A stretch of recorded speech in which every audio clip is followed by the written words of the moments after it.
everyone, it's Roha Wanderer and welcome back to my channel. Kung first time mo sa channel kong ito, maaari mong isubscribe at i-click ang notification bell para ma-notify ka sa mga next videos ko. Ang episode na ito ay hindi na isalin sa wikang Tagalog, maiging makinig upang maunawaan at maintindihan ang artikulong to sa wikang Ingles. Apple releases new features of iOS 13.5 for Covid-19 pandemic and has a faster way to unlock your iPhone while wearing mask. The Covid-19 pandemic is likely to have long-lasting impact not just on the world economy and the global population but also on the way we use our gadgets. To keep up the changes brought by the pandemic, tech giant Apple has released iOS 13.5 with Face ID enhancements, exposure notification API, and more. iOS 13.5 speeds up access to the passcode field on devices with Face ID when user is wearing a mask. Several users who wear masks were facing difficulty unlocking their handset with Face ID. The Face ID would reject the login attempt multiple times, and then the option to enter passcode will appear, causing significant delay. With iOS 13.5 update, the iPhone will detect when the user is wearing a face mask and the passcode field will now be automatically presented after swiping up from the bottom screen. The feature is only available on devices with Face ID, that is, iPhone X, iPhone XS, iPhone XS Max, iPhone XR, iPhone 11, iPhone 11 Pro, and iPhone 11 Pro Max.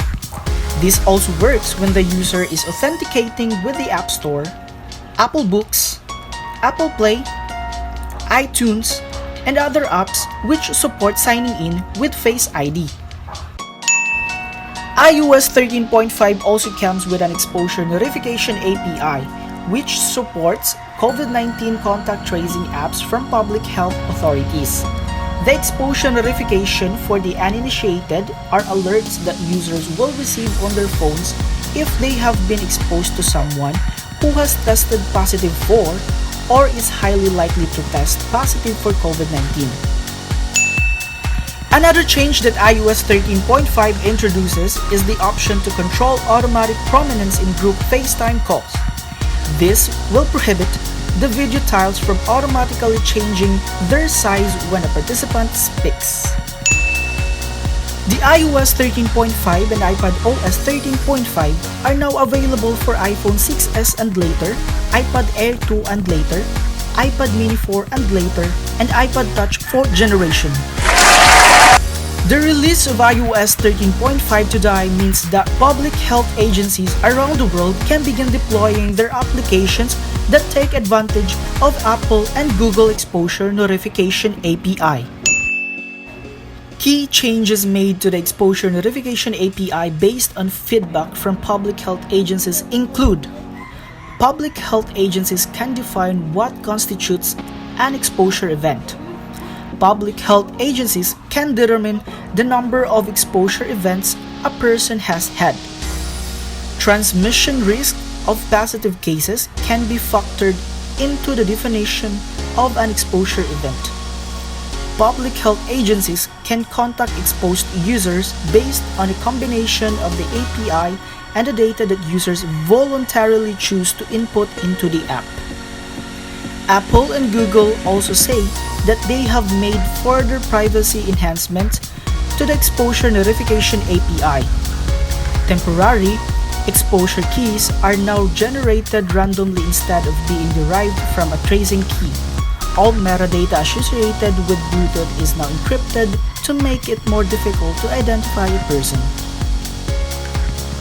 And also, Apple releases new COVID-19 app and website based on CDC guidance.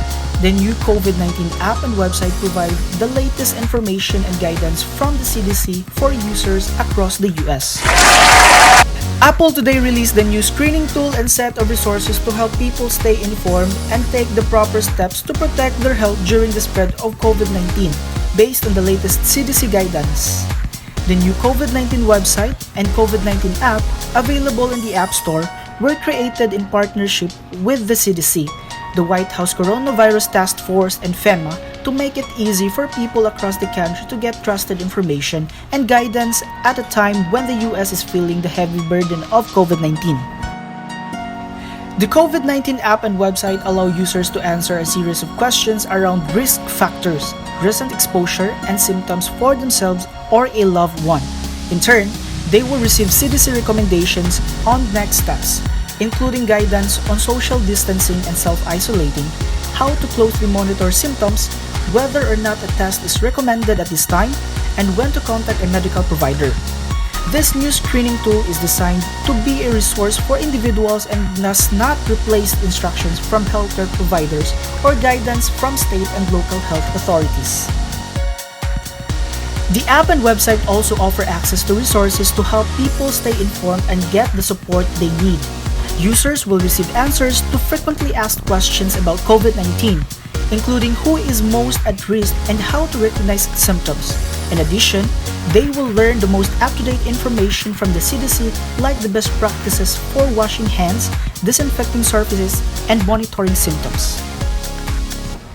Users can answer a series of questions around risk factors, recent exposure, and symptoms in order to receive CDC recommendations on next steps. They can also access a set of resources from the CDC to help them stay informed and get the support they need.